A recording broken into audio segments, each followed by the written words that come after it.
Hi, my name is Jonathan Stray. As you heard, I'm a data journalist or a computational journalist. My background is computer science before I moved into journalism. My first full-time job in journalism actually was as an interactive editor at the Associated Press. Since then, I've done all kinds of interesting freelance work and built some tools that some of you may be familiar with. And I also have gotten into digital security for journalism. So this is the intersection of what people who do digital security or information security know and what journalists have to do. So this is our lecture today. I've tried to make this as practical as possible with a caveat. You can't actually learn everything you might possibly want to know in an hour. But what I'm going to try to do is give you a framework so you at least know what questions you should be asking. I'm going to try to do this in about an hour, and then we'll have some time for a discussion and questions. Did anybody see this tweet? Yeah, okay. So it's fake, of course. What happened is the AP's Twitter account got hacked. We'll see how in a minute. But there's consequences. This actually briefly crashed the stock market due to the existence of automated trading systems that were scanning social media for news. Not to mention the reputational damage. You may also have seen this one. Vice magazine interviewed John McAfee, who was a software billionaire, basically now more or less on the run in Central America.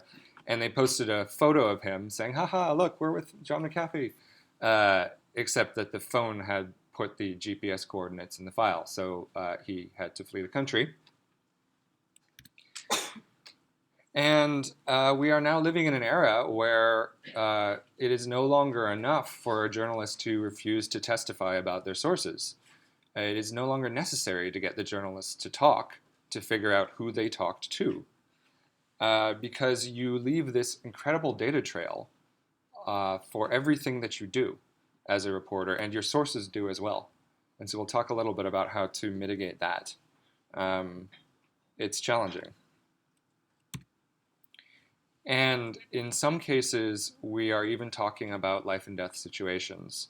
We don't know exactly what happens when this journalist's laptop and all of his footage and all of his notes and all of his contact lists fell into the hands of the Syrian government, but it could not have been good.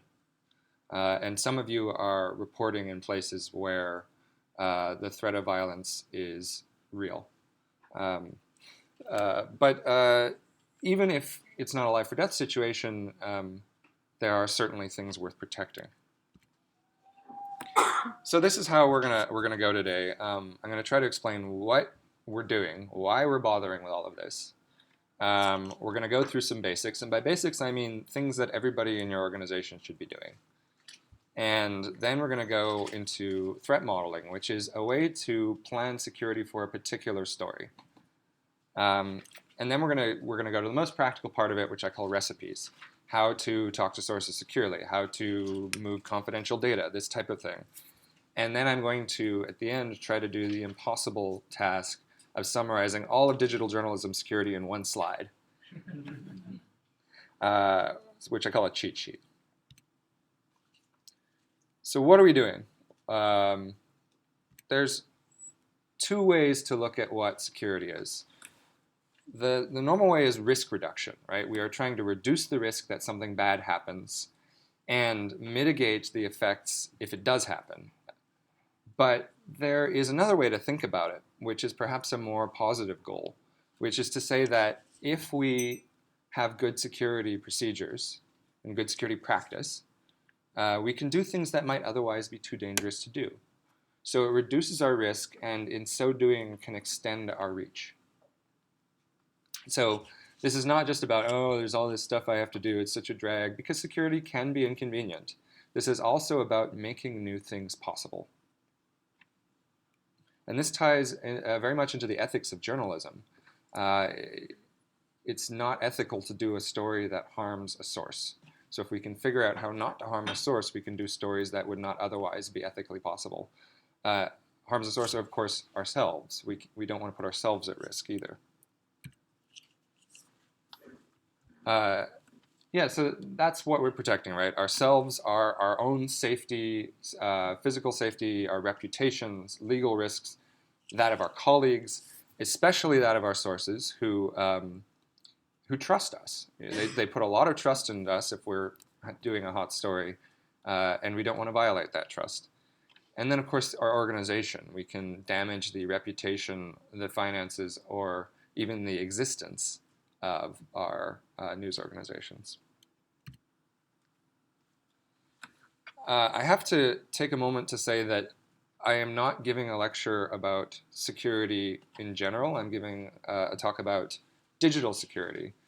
But it's kind of hard to say where one ends and the other starts. This is a concept which has taken hold in the digital security community, the idea of holistic security, right? It's one thing to protect the files on your computer. It's another to actually protect your sources, your colleagues, your organization, and yourself. And that has a lot of different aspects. So all of these blur together. It's impossible to protect data without protecting the physical devices on which it is stored. It is impossible to make a security plan for your safety without thinking about where you are and who you're going to interact with, your physical security. This is not going to be a talk about how to operate in a war zone, for example. This is not going to be a talk about how to conduct yourself if you're covering a riot. That is a deep body of knowledge in its own right, and I'll try to give you some pointers on that as well. But perhaps digital security is not as well understood. It seems mysterious, and so I'm going to try to demystify it. So security has different aspects. We're going to talk largely about the technical, but they bleed into each other. We're going to talk a little bit about legal. As they say, I am not a lawyer, but I'm going to try to sketch some of the areas where digital issues blend into legal issues. By social, I mean don't tell people things that are sensitive information. You would be shocked how often this turns out to be the problem. Even in the case of Manning, how Manning got caught is Manning told a reporter, right? So if you have damaging information, don't tell people. And try not to get conned as well. There's a whole style of hacking which is sort of half-jokingly called social engineering, which is really just running a con to get a password, that type of thing. And then there has to be security at an organizational level. This is not something that you as a journalist can do alone. Your organization has to support you. There has to be a plan. There has to be training. To get this right requires an organizational commitment. And finally, you have to actually execute a plan, right? It's not enough to just use a tool. There has to be a holistic plan about how all of these elements are going to work together. So we're addressing one little slice of a much bigger security picture, albeit a slice that can get you into a lot of trouble. All right, boring preamble. Now we're going to actually get to some basics. So this is a reasonably short list of stuff that everybody in your organization should be aware of. And I say everybody as opposed to just you because you can compromise the security of your colleagues. If somebody is trying to break into your systems to get information, like say key emails about a story, if they can compromise your intern's email account and it's on the same network, then they can pose as your intern, send an email to you and ask for those documents. So this is really has to be an organization-wide effort to be effective. If you don't know or don't believe that anyone in your organization is responsible for digital security, the answer is it's you, unfortunately. So perhaps that's something you can bring back to your organizations. All right, so we'll go through these one by one. Passwords. These are the most common passwords used on LinkedIn and Gawker. And we find this whenever there's a password database breach. So over and over, we find that password and 1234566 are the most common passwords. And you can see we have both the passwords and the frequencies here. Other common ones are like dragon and shadow and monkey and I know, I like that. Yeah, I like how like Gawker passwords are actually less dirty than LinkedIn passwords. Says something about American business, perhaps. Um, so I show you this to encourage you, as they say, don't be that guy. Um, don't use these common passwords. They're not really passwords if you do. Also, you may have heard don't use dictionary words as passwords. Does anyone know why?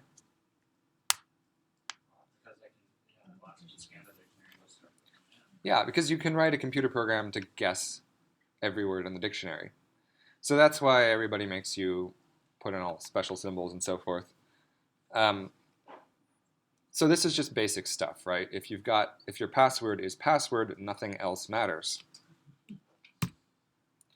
But in this day and age, you really should be doing something called two-factor authentication or two-step logins or two-step verifications. Does anybody use this on any of their sites? Okay, good. So for those of you who haven't seen this, so what it is when I go to log into my Gmail, for example, on a new computer, it asks for my password and then it asks me for a code.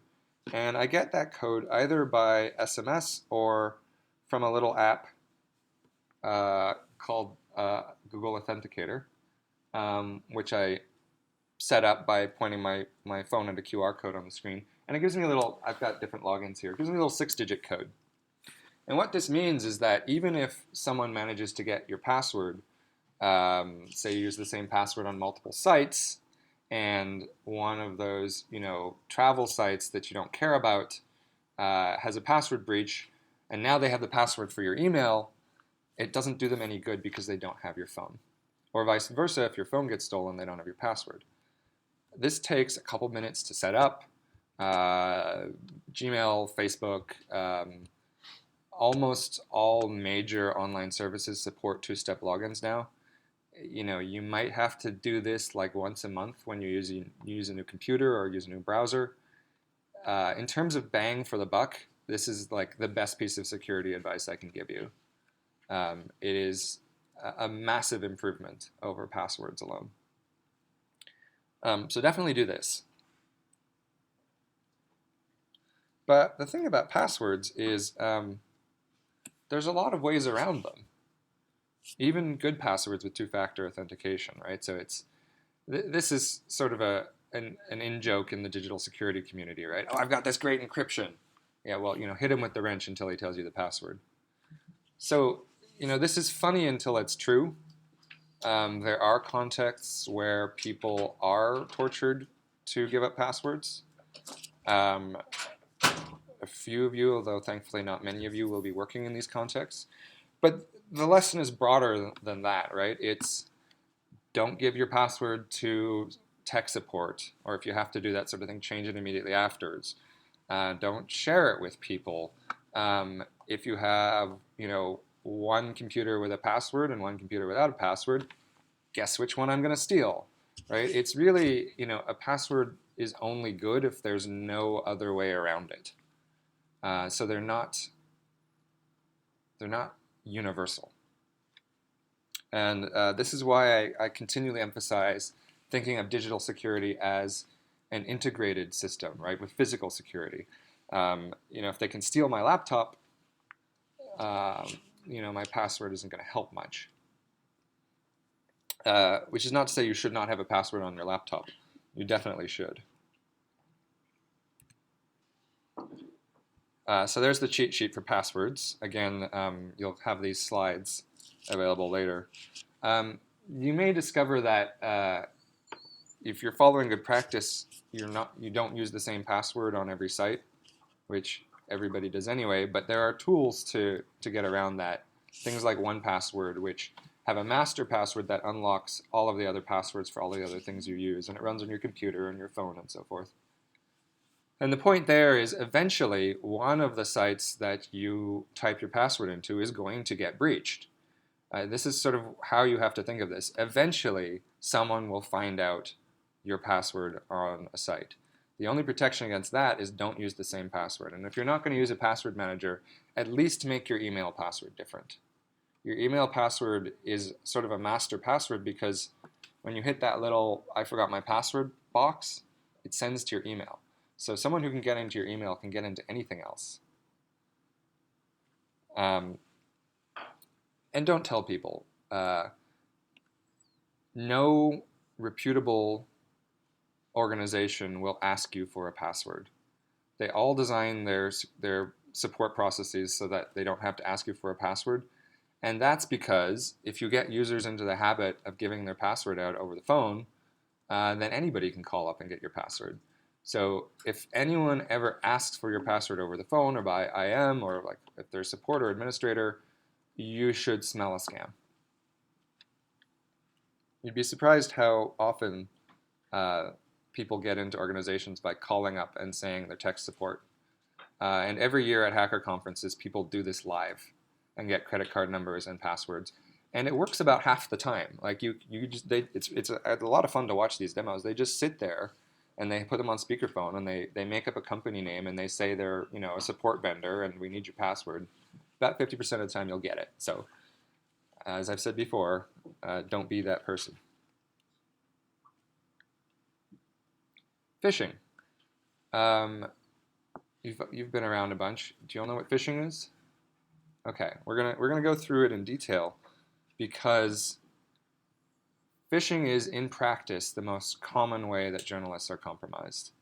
This is certainly over 50%, maybe 90% of successful attacks in practice. So if this is the only thing that you remember from this talk, you're going to come out way ahead. So phishing is sometimes really easy to spot. It often comes in the form of a fake email, usually a fake email with ridiculously hilarious spelling. So one thing it points out there is that if anybody who's asking you for your password, you should smell a scam immediately. But there's often bad spelling and so forth. The other thing you want to check is what's their email address, right? If someone says they're from a bank and they have a Gmail address, well, why do they have a Gmail address?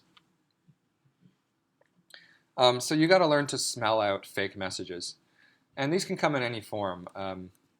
The point of phishing is to get you to click on a link, open an attachment, type in your password on a fake site. It's to get you to do something. Okay, the reason phishing is so hard to protect against is it's not a fancy hacking attack. It's a con. Okay, so the most common way that someone's security is compromised is they're tricked. And that's how people got into the AP's Twitter account. What actually happened, oh well, that's a couple other slides. The Twitter thing is alarming but not particularly consequential. Sometimes it is consequential. This is a case where the Syrian government went looking for people who were anti-regime, right? They were fishing for activists, and the way they did it is they posted Facebook messages that would appeal to people who were anti-regime, and said, "Oh, you have to look at this video." But when you clicked on this link, what you got was a fake Facebook login page, and so people clicked on it. And they were like, "Oh, log into Facebook," right? It wasn't actually Facebook, and in that way, they captured the Facebook passwords of exactly those people who they most wanted to eliminate. Once they had their Facebook accounts, they could look at their friend networks, they could read their messages. They were able to trace out entire networks of rebels and activists by collecting passwords in this way. Really nasty stuff. In the AP's case, this was the actual email. So the link there didn't actually go to WashingtonPost.com. How can a link not go to where it says it goes? Anybody know how that's done? It's the same way like when you click on any link, like if you have an article and it just says the source and there's an underline on the source. Well, you can put any link on any text. What's that? Yeah. Yeah, you just change the link, right? So you write a Washington Post URL and then you select it and you put a link that goes somewhere else, right? So even things that look like URLs may not actually go to where they say they go. And we'll talk about how to deal with that in a second. But stare at this for a minute and tell me if anything else seems suspicious. There's a difference, right, between the email and the name. Between the email and the name? Actually, an API stuffer and then you say a different API stuffer, right? Actually, it was an authentic email because this was a two-step attack. First, they had to compromise anybody with an AP email address. Then once they had an AP email address they could send from, they sent this email. So this was from a legitimate AP email address. So what should make you think for a second? Well, the syntax of that sentence seems very off. Yeah, it's a completely generic message, right? And so this is a common tactic as well, is send a generic message. And you can get this in all media. There was a Twitter virus a couple of years ago that spread by sending you a message that says, hey, check out this picture of you with a link, right? So if someone you've never heard from before sends you a message on any channel that says, hey, check out this picture of you, again, you should be suspicious. This email is way too short for an AP email. I work there now. Indeed. I do want to say this. I know when this happened because it happened in NPR at the same time. Yeah. It was right during the Boston bombings. Uh-huh. And our counterterrorism correspondent had it sent from her email address. So I do feel like in a situation of breaking news, like I can see where people might think, oh, like this is just urgent. Like, and I think people just... Yeah, I mean, nothing's foolproof, right? But it's amazing how often the simple things work. So there's an antidote to at least one of these problems, which is if you point your mouse to a hyperlinked word, your browser will show you where it's going to go. Sometimes it's on the bottom, sometimes it'll pop up a little thing. Sometimes it's a setting you have to turn on your browser, which I certainly recommend you do turn on. But generally, if you're operating on something, if your spidey sense is starting to tingle, you want to know where your links are going. And it's quite easy to find out where it's going before you click on something. Also, when you do click on something, it's worthwhile to read the URL. So this is a fake PayPal login site. How do we know it's fake? It's not paypal.com, right? So just because a URL has the word PayPal in it, that PayPal word, it's in the wrong place. Where does it have to be? Right, so it's got to be paypal.com. And it can't be like paypal.somethingelse.com. It's the last part before the .com that matters. That's what actually routes your connection. So you got to get a little more savvy about how to read URLs. And certainly, I make a habit before I type in any password, I glance up at the location bar and make sure that it's where I think it is.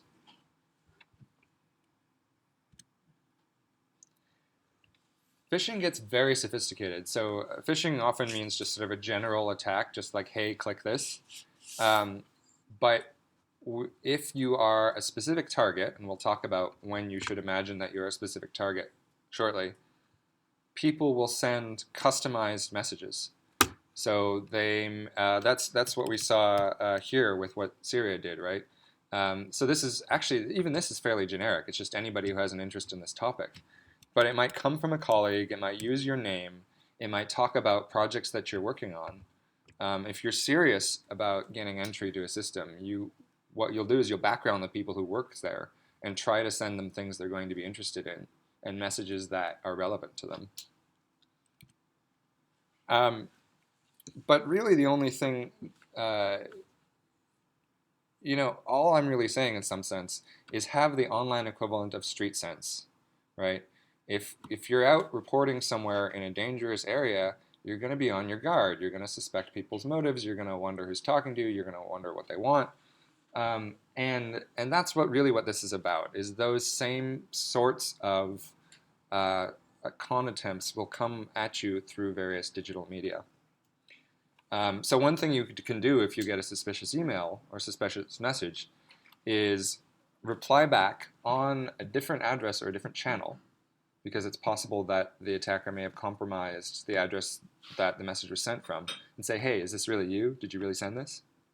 It's very easy to check if you have any suspicion, right? All it takes is a text message. Is this email really from you? And you can avoid a lot of these problems. This is James Ball at The Guardian, who's talking about an attack from SEA, which is the Syrian Electronic Army. They were responsible for the AP Twitter hack and a bunch of other defacements that happened a couple years ago. All right, any questions on phishing before we move on? A year and a half ago, they discovered a system. There was an Israeli company who was selling software to the Mexican government, but it was a government thing. So they had government approval. So they were sending emails from real public officials with real press releases. Wow. That was very sophisticated, and this happened. It was the government trying to hack news organizations. So in that case, the government was the one trying to hack into the news organization. The government. Yeah. Like the real email that you were receiving press releases from, the phishing was coming from this email. Yeah, well, we'll talk about in some detail the case where the government is your adversary. It gets complicated, of course. So here's the sort of, crib notes for defending against it. So look out. So spotting weird messages is easy. Everybody's like, something's off about that. But generic messages are also something you want to watch out for. Read the URLs. Get in the habit of seeing where things are going, looking where you're typing in sensitive information. Just know your browser can't protect you from going to a random site and saying something you can't, right? No technology can protect you from telling somebody something they shouldn't know. So know who you're telling is sort of what it comes down to. And how you know who you're telling online is you look at the URL. This is really one of those see something, say something sort of moments, right? If you get a weird email, you should forward it to your security team or your security person. Because chances are other people in the organization are getting that email. And what you want is an email organization-wide that says, hey, you may be getting this email.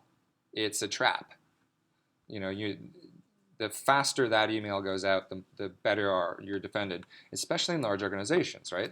AP has over 2,000 people. It only takes one person to give up a password they shouldn't.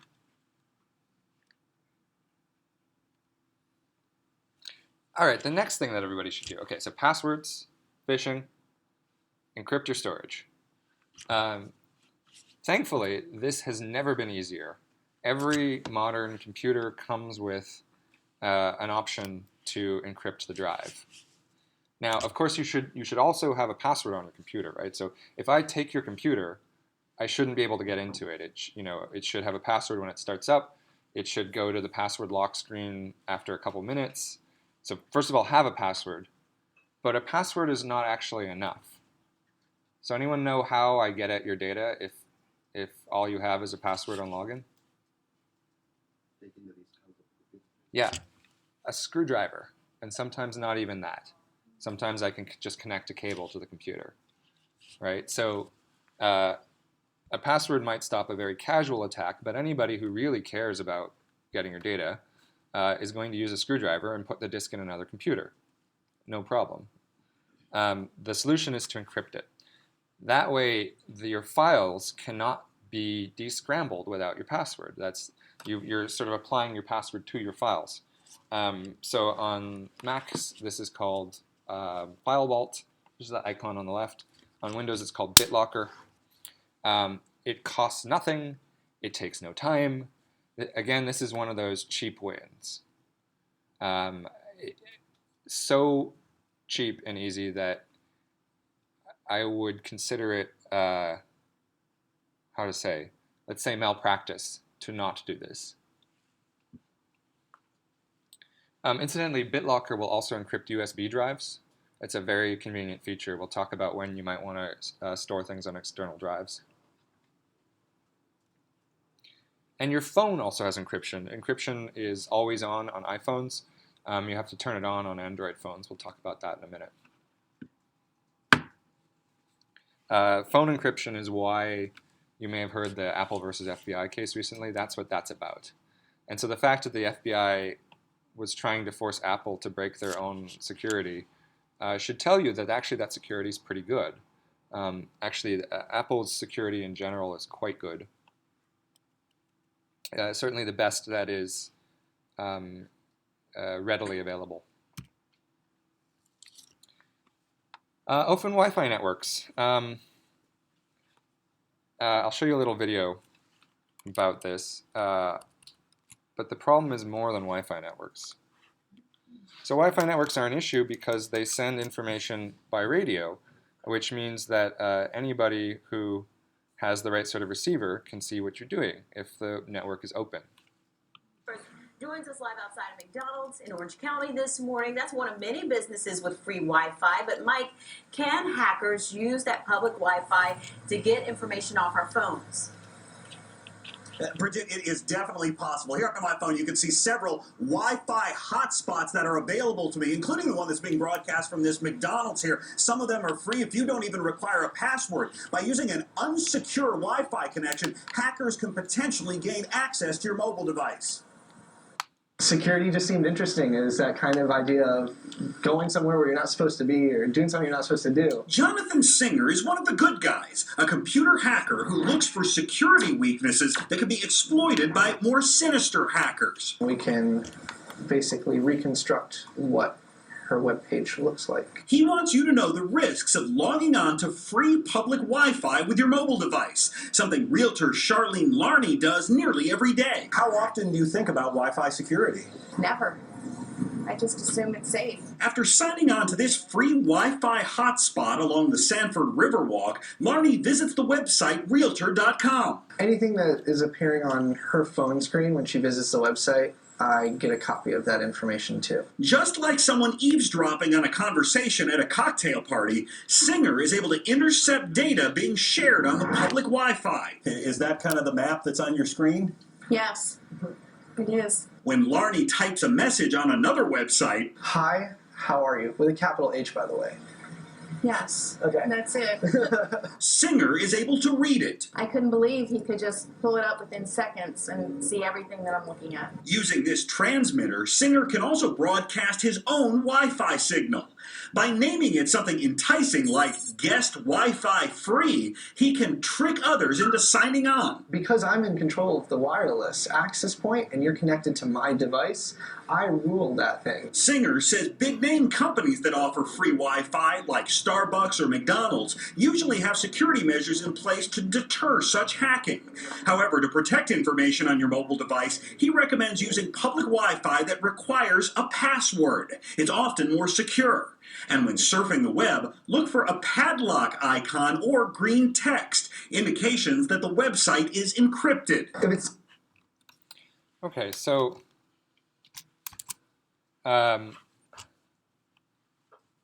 just out of curiosity, who knew that that sort of thing was possible? Okay, good. So this is a fairly literate audience. I sometimes find it helps to show like how easy this is to do. Is that accurate? Yeah. Yeah, no, you can really do that. You can install a free piece of software on your laptop and just go to a coffee shop and do this.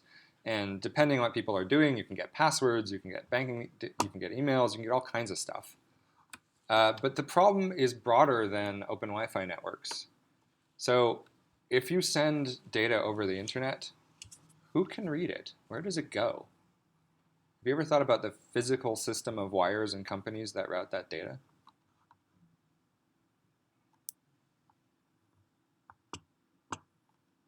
So think about for a minute,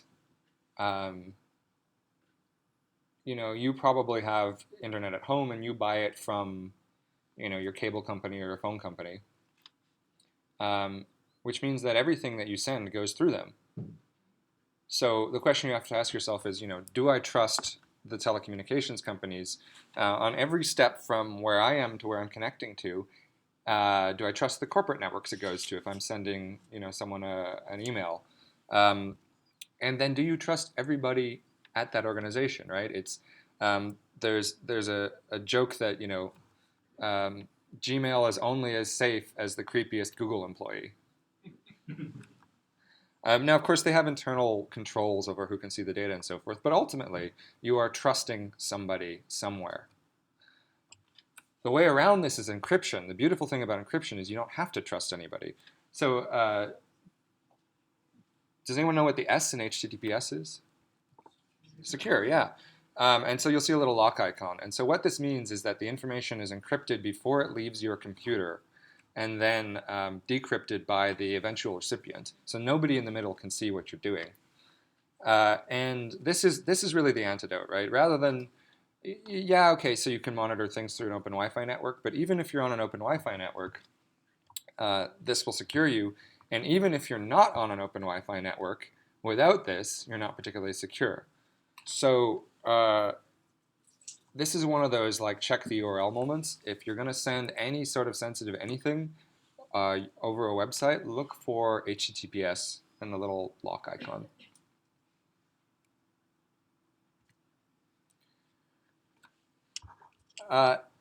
And then there's the issue of what we voluntarily give up. The easiest way to understand what social media can reveal about you is to go online using someone else's computer or using the incognito or private browsing functions, which sort of removes your identity from that browser, and background yourself. See if you can figure out your address. See if you can figure out your work history. See if you can figure out your colleagues' names, your kids' names, your date of birth, your employer. If you want to find out what is publicly available about you, find out. You're journalists. You're good at this. And that, I think people are very surprised when they do this often. They didn't realize so much was available. And it's not your fault. Privacy settings online are evolving rapidly. They are complex. The norms are shifting. We all get messages from Facebook saying, we've updated the terms of service, but no one ever reads it. The bottom line is it takes conscious effort to control what is visible to whom. And again, there are sort of social attacks here, right? If you may think, well, Facebook is just my friends, right? But how well do you know those people? There's lots of examples of scams based on creating fake personas on Facebook and friending you. And, this gets into sort of ethical gray area for, journalists to do this sort of thing, but certainly law enforcement and criminals do this all the time. It's a great investigative technique to try to friend somebody on Facebook, and then suddenly you can see everything they post, right? Or you can even create a fake persona, which has the name of one of your existing friends. So, you might get a friend request from another fake Jonathan Stray. And so that's actually a very common scan. If you're like, aren't I friends with this person already? That probably means you're being scammed. So you may want to go to all your social networking sites and just browse the privacy settings and take a few minutes to think about what those settings are actually saying.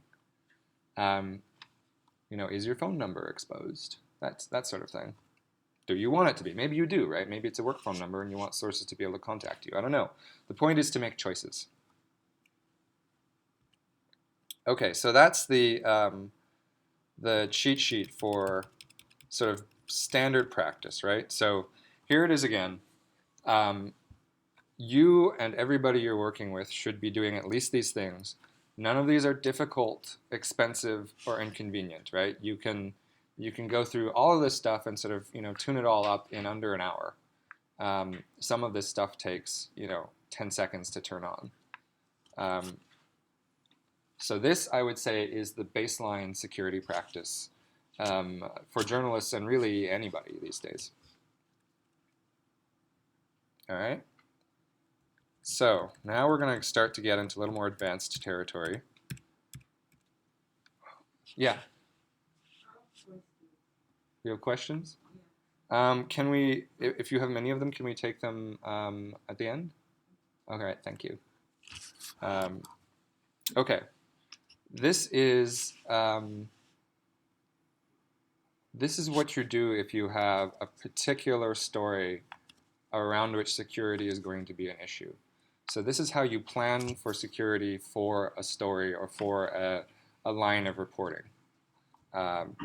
Many of you operate in environments where there are particular threats. Certainly if you're doing investigative reporting, there can be very complicated threats. The way to make a security plan is to think through those threats. So this is called threat modeling. And basically, you have to ask these questions. So what do I want to keep private? Who wants to know? What can they do to find out? And what happens if they succeed? So this is how you make a security plan. They're simple questions, but they actually have a lot more depth than you might imagine. For example, what must be private? Now, I'm sure you think, oh yeah, my emails need to be private, my notes need to be private. What about your contact lists? How many copies of your contact lists are there, and where are they? Your email account has a de facto contact list. Even if there isn't a contact list feature, everybody you've ever emailed is in there. Your phone has an address book. Your computer has an address book. You may have turned on syncing between your different devices so that your contact lists are copied. It's not so much the digital data that you need to be thinking about. It's what is the information that I need to keep private, right? So rather than thinking, oh, my contact files, think the name of that person. That is ultimately the thing that you want to keep private. Now, in the wake of the Snowden stuff, a lot of people are concerned about state surveillance. Now, obviously, that's a serious international issue, but the intelligence agencies of the world do not care about your story almost all of the time, right? It's a lot of fun to sort of plan for these very complicated high-level threats, and it does happen. Obviously, the people reporting on the Snowden material had to consider the NSA an adversary. But it's normally going to be someone else. Very often it's the subject of the story. It could also be the authorities or governments in various places. It could even be a competitor. Or it could be someone who has a financial interest in the information. So in security speak, we call this entity the adversary. So you'll hear me talk about, the adversary could do this or that. It's very straightforward. It's important to know who is trying to break your security. And then you can research what they do. So that leads to, what can they do? Well, there's, you may think, hacking and phishing and so forth, it's all sort of very sexy, running multi-million-dollar supercomputers to break passwords. But this is a game where there are no points for style. Any way that they can get your data is a good way. So in fact, they don't even have to be technologically sophisticated to do a sophisticated attack because you can buy these services on the open market. There's one of the most interesting leaks in recent years is the price list for a group called Hacking Team in Italy, which is often hired by governments and criminals alike to break into other people's systems. And you can see, this is how much it's going to cost to own this person's computer. 10, 20K maybe, depending. Maybe even less if it's easy. So the question you should be asking yourself is not, is my adversary technically sophisticated, but can they afford to buy the services of someone who is? Or can they get a court order? Right? This may be a much more plausible attack, and this is why digital security has to be integrated with other types of security. Or, they can just steal my laptop or beat me with a wrench until I give up the password. One of the organizations I work with does a lot of reporting on organized crime, and one of the steps in their security planning is when they're working on a story, they take every name that appears in the story and they background those names to see if they have ever threatened or assaulted a journalist. Right? Part of their security planning is know who they're dealing with. We do a story on this person? Is this the sort of person who orders hits, or are they not? These are very important things to know. And finally, what happens if you fail? And the reason you ask what happens if you fail is that makes the threat real, right? We are talking about safety. We are in some cases talking about people's livelihoods or their lives. As a smart doctor once told me, I said, oh, this drug only has a 1% side effect and he said, yeah, but the incidence is 100% if it happens to you. Conversely, security is never free. It costs money, it costs time, it costs thinking, it costs convenience. There are certain stories you can't do because they're too complex security-wise. So are you willing to pay? Are you willing to pay the cost of security? And that is a question you can only answer by asking, well, what is the worst case if I don't pay that?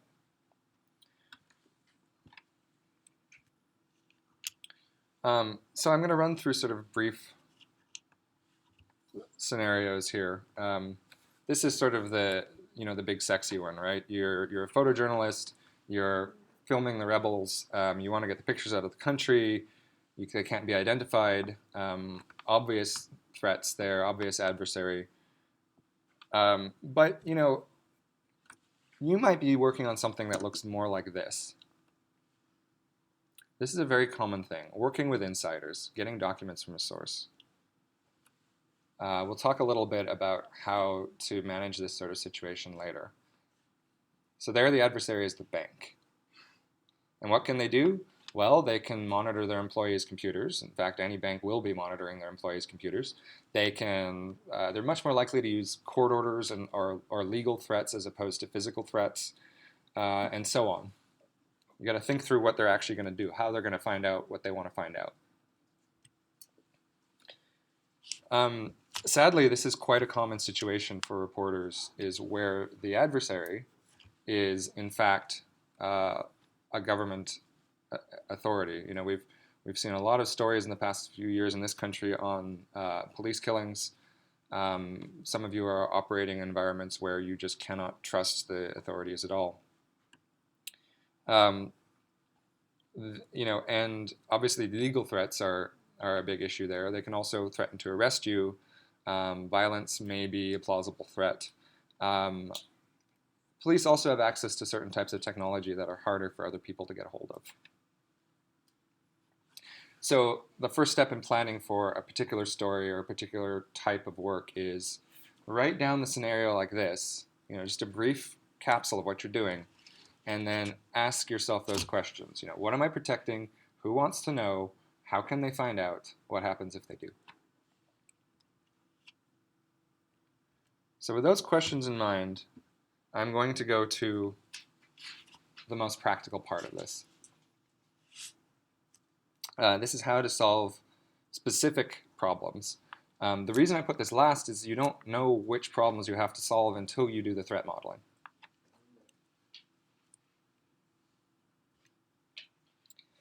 Text messages. SMS is interceptable by radio. It's almost never a good idea. Chat apps can be okay, but of course, if you're reporting on Facebook, then communicating through Facebook Messenger might not be the best plan. Again, Facebook is only as secure as the creepiest employee. Also, all of these chat apps keep logs generally. Sometimes you can turn it off, but normally you can't. And they can be subpoenaed. So you have to consider that anything you type into any of these apps leaves a trace that will appear in a lawsuit later, right? So as you are typing your little text message, ask yourself if you want a lawyer to be asking you about that message 2 years later when there's a lawsuit about this. And from a legal aspect, it's much more defensible to always to retain nothing than to only sometimes retain data. Again, you'll have to consult your lawyers about this, but sometimes using software that logs information or sometimes saving information and sometimes not can be considered evidence of conspiracy. They deleted the log files. But if you say, but Your Honor, we never keep logs as a matter of standard operating procedure, you're much more protected. So where do you go? iMessage, which is available if you're using Apple hardware, or Signal, which is an app we'll talk about in a second. SMS, really bad. You can pick it up by radio using devices like this, which police usually have. There's a big ACLU freedom of information effort last year to find out how often the police are intercepting phone calls and SMSs and tracking people's location with these sorts of devices. Also, the phone company has them. They're unencrypted. You can just subpoena them anytime you want. So iMessage is a good option. Oh, look at that. The little circle moved. Okay, so this circle should be there. iMessage is great, but you have to turn off send as SMS. So by default, if there's no network connection, it'll send as an SMS, which means it might randomly send a completely insecure message. So turn that off so that you always get the blue messages and not the green messages. And this also integrates with the Apple Messages app on your laptop. And you can also send files this way. This is actually quite a secure system. The downside is it only works between people with Apple hardware. Instead, there is an app which is it's just a messaging app. It does all of the things you would expect a messaging app to do. There's nothing fancy, but it is built from the ground up for security, and it's basically the only one. It's called Signal.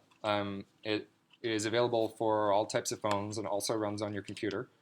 And it's encrypted in a way that not even the people running the servers can read it, right? So it is the kind of security you want is not the kind of security where you have to, you'd have to convince someone to give up the data. The kind of security you want is the kind of security where nobody can give up the data, right? It doesn't matter how much pressure I apply to Open Whisper Systems, who runs the Signal network. They don't have it. And that's what you want. In the security community, we say that this is protected by math instead of people.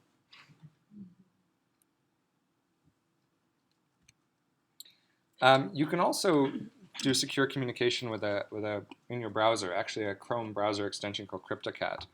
And this is quite nice when working with sources because you can just send them a link and say, here, go here, we'll chat online. It's pretty convenient. Email. I recommend against email for any type of sensitive work because it is very hard to secure and it is a target. It is the first thing an attacker is going to try to get into. There are ways to send encrypted email. They're hard to use. They're easy to mess up. No source is ever going to get it right.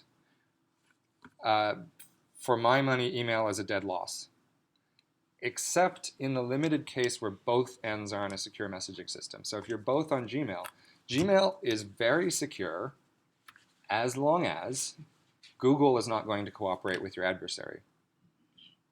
Okay, so if you are using Gmail to talk about, abuses of the Vietnamese government, you're probably good because Gmail doesn't generally cooperate with those types of regimes. If you're using Gmail to talk about abuses of the American government, well, Google has to respond to American court orders. The problem with email is this. To you, it's sort of magic, it could out your outbox into someone's inbox. But actually, it goes through a very complicated series of steps, right? It sort of hops between servers, and it's like your company's server and their company's server, and it goes between those servers over the internet. And those links are often not encrypted. It's unencrypted, and it goes through all kinds of computers owned by all kinds of different people, and it's a loss. There's almost no way to secure it, unfortunately. And it's always monitored.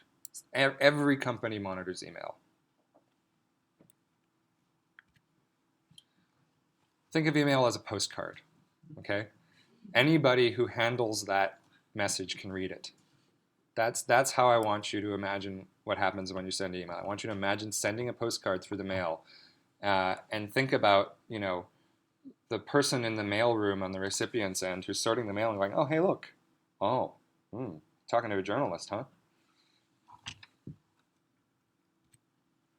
Phone calls. Phone calls are also a kind of a disaster, mostly because they leave metadata. Metadata is not the content of the call itself. It's not a voice recording. It's who you called and when and where you were and how long you talked to them. That can be and has been used to track sources down in a variety of contexts. The key question you have to ask is, who will the telephone company cooperate with? So if you're ever doing a story where the local authorities are a plausible threat, the police or the government or your adversary, they'll just ask the phone company who you talked to. And then that's it, you're done. This is not a hypothetical threat. This happens, right? Here's an AP source who was busted by analysis of phone records.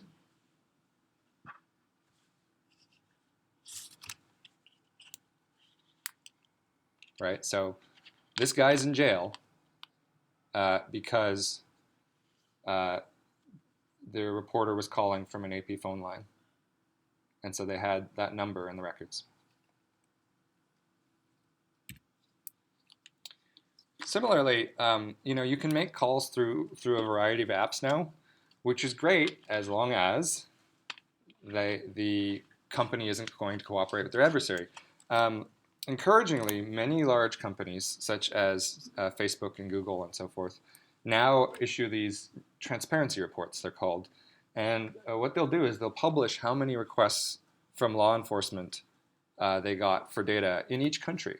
And so if your question is, will Facebook cooperate with law enforcement in country X, you can find out. They'll tell you. And that will tell you whether it's a reasonable option in that context.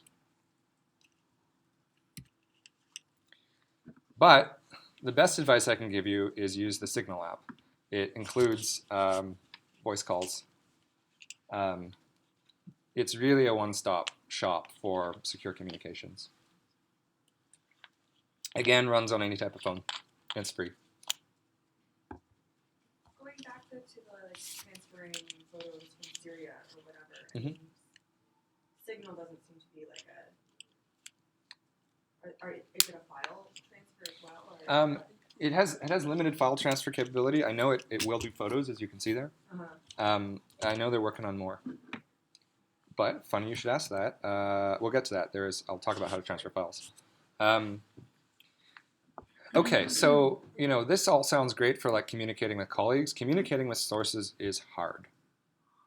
And Barton Gellman, who was one of the reporters working on the Snowden material and is a longtime national security reporter, he has this wonderful quote about why it's hard. So the difficulty is, if you're going to have a secure conversation with a source, it's much, much better if you can start on a secure channel, right? If your very first contact is through a secure channel. If you never use an insecure medium at all. Why?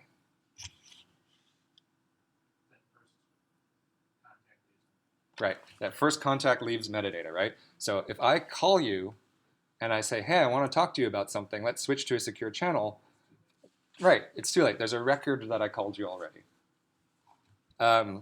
This is, in security circles, this is called the first contact problem. It's hard, precisely because sources don't want to get cloak and dagger on the first meeting. They don't want to believe they're doing anything wrong.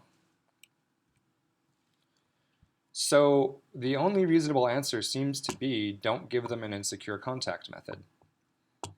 So sometimes Google might work. If you both have Apple devices, iMessage is an okay choice. Otherwise, you may have very little option than to help them install Signal. I realize this is a lot of pressure to put on an interaction with a brand new source.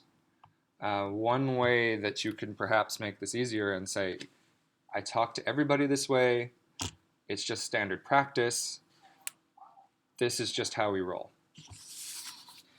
Unfortunately, we're very often in the situation where someone who we didn't know was going to have useful information becomes a source later. And so really proactivity is the key here. I would like to live in a world where all journalists discussed every conversation with using secure apps.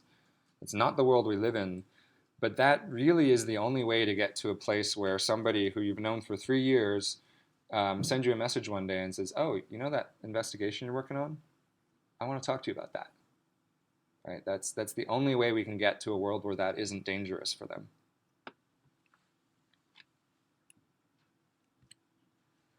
Anonymous sources. There's a big difference between anonymity and privacy, and anonymity is quite hard because there are very many ways to reveal somebody's identity. So we've already talked about looking through metadata. Here's how I want you to think about the difference between private and anonymous. Okay, this is private but not anonymous. So we're one step up from the postcard. We've now got a secure envelope around our message, which let's say no one else can open. No one else can open without the right encryption keys and so forth.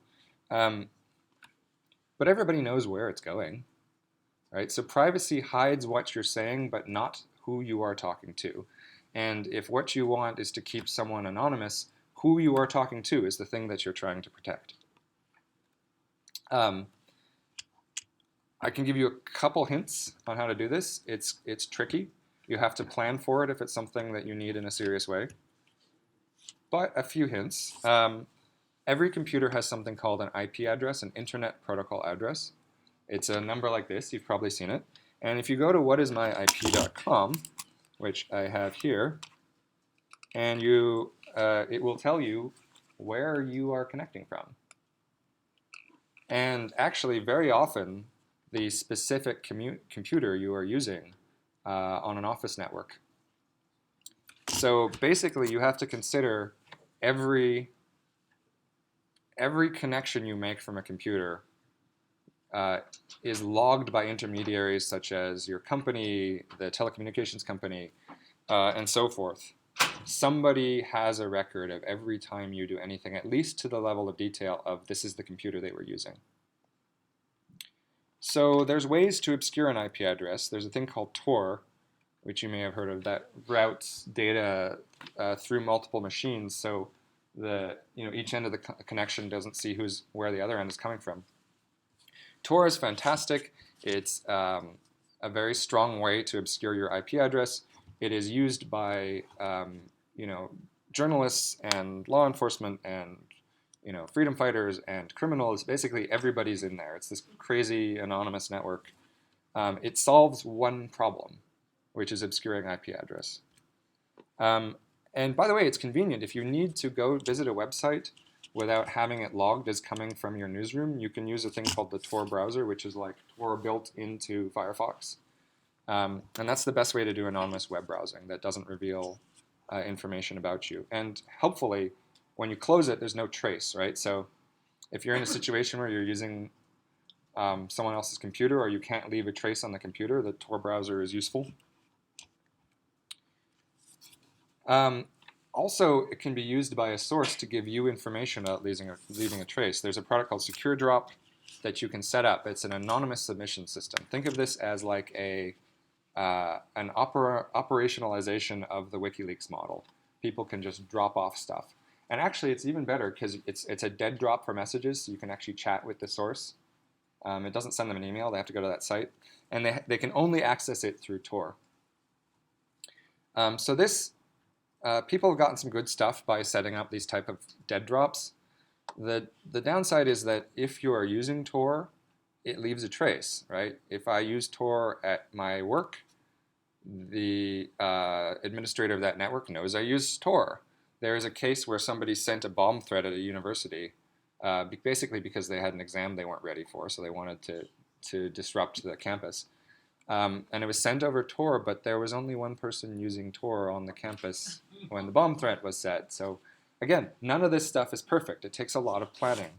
And if you're in this world where you have to work this out, you need to be talking to, working with someone who's a professional, right? So very much like legal issues, the key skill that you need to have is to know when your own expertise is exceeded. know when you need to talk to an expert. But I want you to be aware that these things exist. And as I mentioned several times, there's all kinds of enterprise software for monitoring a network. Just assume that every corporate network is monitored and every message through there and every file they send there is a record of. Which means, in particular, if you're going to get that insider trading document, they can't send it from work. They can't send it from their office computer. They can't send it from their work phone. They got to use a different system or there's no point. All right, we're rapidly nearing the end here. And then there's the problem where even when they do send you that file, it may have their name in it. Word documents, PDF files, and so forth, they've got this thing called metadata. There's little programs you can see to view this. In fact, you can see it in Word. I think it's like file info or something. And it just stores your name in every document you create. So if you then take that document and you publish it online, which is fantastic practice, as primary sourcing. It's great to have transparency about why your investigation believes what it believes. You've just blown your source. And there's various tools to get rid of metadata. The simplest way, by the way, to get rid of metadata is put it on someone else's computer, not their computer. Load it up, take a screenshot. Then you have an image file with metadata from the new computer, not the old computer. And that's almost foolproof. What's that? It's hard to avoid leaving it. The only real solution is to remove it when they give you a file. You can load it up and take a screenshot, or there are lots of programs that, like this one, that allow you to view and edit it. But basically, never republish a file that an anonymous source gives you. You always have to scrub it first. Anything they give you, you should imagine that their name is on it.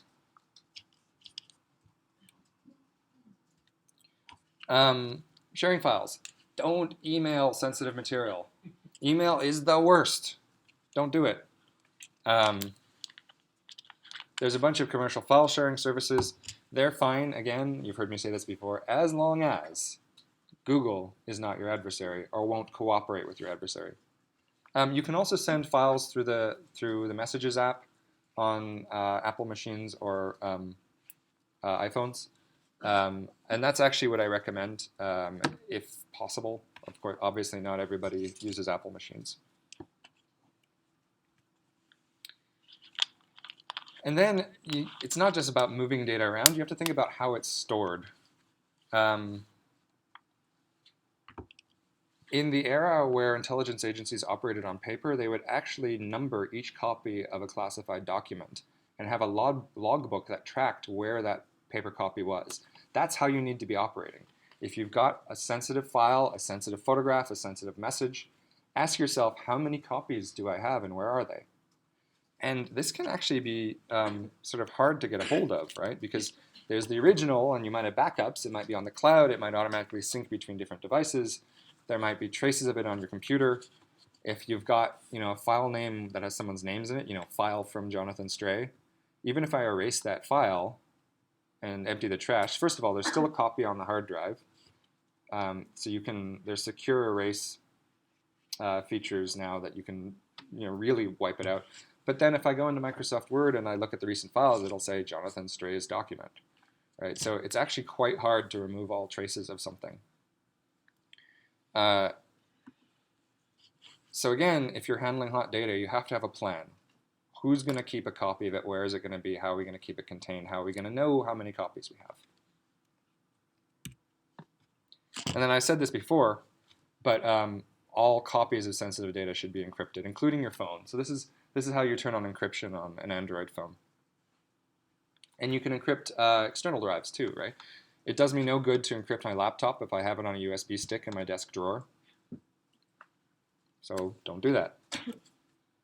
But if you're paying attention, you should know that you have a copy on a USB stick in your desk drawer, right? Every time you copy a file, you have to think, add it to my log of where the copies are. And then, of course, it should not be possible to steal that unencrypted USB stick. right? Again, this is where digital security blends into all of the rest of security, right? The physical storage for sensitive material needs to be locked up, right? It needs to be on your person or in a safe or in a locked office or otherwise guarded. Otherwise, there's not much point. Of course, your threat model will tell you whether it's a realistic threat that somebody can break into your office, but it happens. In this country and some other countries, there is a certain amount of protection for journalists' material.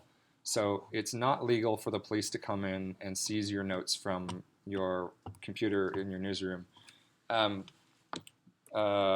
problem is that more and more we give our data to third parties. And this journalism protection law does not cover data held by third parties. So again, this is the issue, right? If I have a file on my laptop, on my work laptop, that is protected by law from seizure by law enforcement. Again, I'm not a lawyer. There's interesting technicalities here. But if that same file is on Google Drive, there's nothing to stop the court from issuing a subpoena or a warrant to get access to it from Google. Another way to think of this is that you want to have physical control of the access, right? As soon as you leave your data with a third party, unencrypted with a third party, they don't need to come to you to get access. Now, you may still have to respond to the court order, but keeping physical control of it means that your lawyer gets to intervene, right? Your lawyer gets to at least object before that court order becomes effective. All right, so we are just about done here.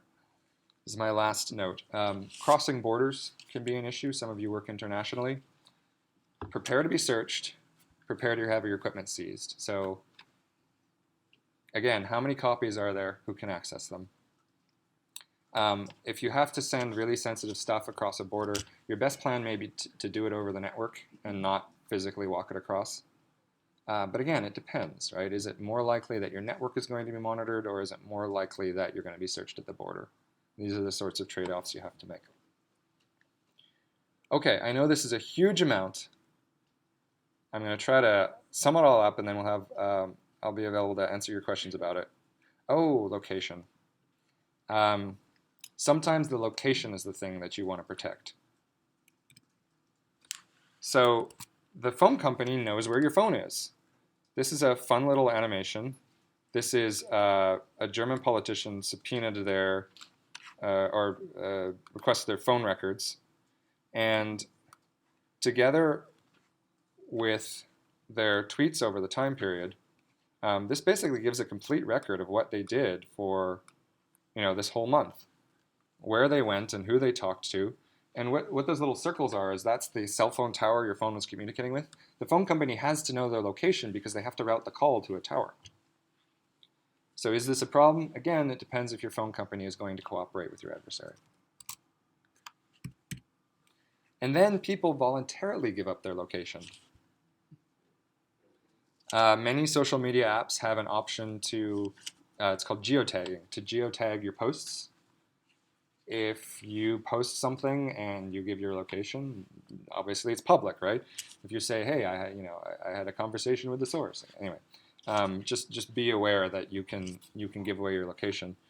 To check whether you are, you can go into, all phones have a location setting screen. They all look a little different. This is what the iPhone one looks like. And it will tell you which apps get access to your location.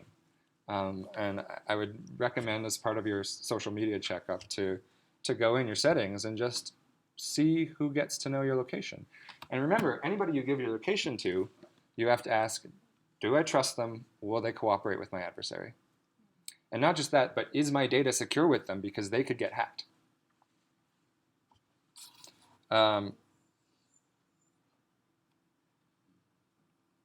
So depending on what you're doing, location may be critical, because it may reveal the location of the source. Phones and cameras also record location and images. This was how Vice's source got busted. Just like your name appears in document metadata, your location will appear in image metadata. So if I take a picture right now, and I post this on Twitter, you can download that picture on Twitter and get the GPS coordinates of this room. Unless I turn that off or I remove that data from the image. The Associated Press has a policy of turning off the GPS on all of their cameras. It doesn't always matter, but if you're operating in a war zone, you can't have the risk that the coordinates of the photographer are revealed, right? So imagine the scenario where I'm photographing, bombs coming in, and it's breaking news, and I send this hot photo by my satellite uplink, and the AP publishes it, and it's front page of the Washington Post, and then the Army downloads that photo, removes the GPS coordinates, and shells me, right? And this is not hypothetical. This happened, not to professional journalists, but to people posting on social media. They posted pictures of bomb damage. It had their coordinates, and those coordinates were used to direct the next wave of shells.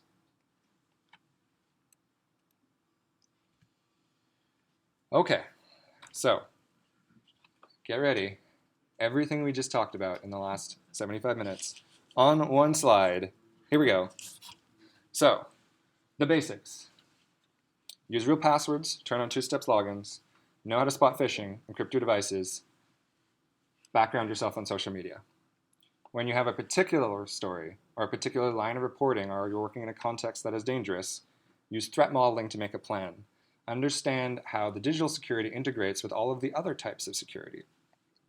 To communicate, just don't use email if you can avoid it. It's so hard to get right. iMessage or Signal are your best bets. To ensure that your sources are protected, give them a secure channel from the very beginning. If you have to keep a source anonymous, it takes planning. It takes work. It takes very careful thought, and probably you need to work with a security expert. It's difficult. Finally, if you have to store confidential data, know how many copies there are and where. All right, so that's all I got, and I'm happy to take questions. Yeah.